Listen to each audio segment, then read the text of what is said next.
రాజధాని అమరావతి విషయంలో జగన్ పై ఫైర్ అయ్యారు సీఎం చంద్రబాబు. మొన్న 3 రాజధానులు, నిన్న మావిగన్, రేపు ఏమంటాడో తెలియదని వ్యక్తితో రాజకీయం చేస్తున్నామని విమర్శించారు. ప్రజలు కామన్ సెన్స్ తో ఆలోచించాలన్నారు. కడప ఎంపీ అవినాష్ రెడ్డి ఎక్కడైనా ₹2 ప్రభుత్వం, ₹10 ప్రైవేట్ వాళ్లు పెడితేనే నేచురల్ గా అభివృద్ధి జరుగుతుందన్నారు.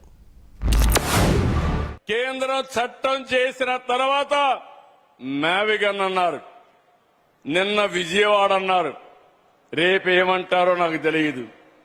మతి స్థిమితం లేని వ్యక్తులతో రాజకీయం చేయడం నా చరిత్రలో ఎప్పుడూ నేను చూడలేదు. నేను చేసేది విశ్వసనీయమైన రాజకీయం. ఒక మాట చెప్తే మాట మీద నిలబడమే కాకుండా దాన్ని చేసి చూపించాం కాబట్టి ఈ రోజు పెట్టుబడులు వస్తున్నాయి. ఈ కడప గడ్డ మీద మనం అందరం చెప్పాల్సింది, మన రాజధాని అంటే సగౌరవంగా అమరావతిని గట్టిగా చెప్పండి. మన రాజధాని, మన రాజధాని, మన రాజధాని. అమరావతి అనే ఒక క్యాపిటల్ డెవలప్ చేయడం కోసం చంద్రబాబు నాయుడు గారు దాదాపు 2 లక్షల కోట్లకు పైగా ఖర్చు పెట్టబోతా ఉన్నారు. మొత్తం ప్రభుత్వానికి సంబంధించిన డబ్బే.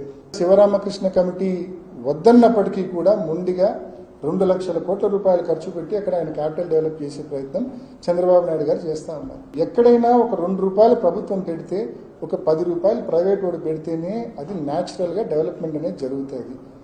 10కి ₹10 మొత్తం ప్రభుత్వం పెడితే డెవలప్మెంట్ ఎట్లా జరుగుతుంది?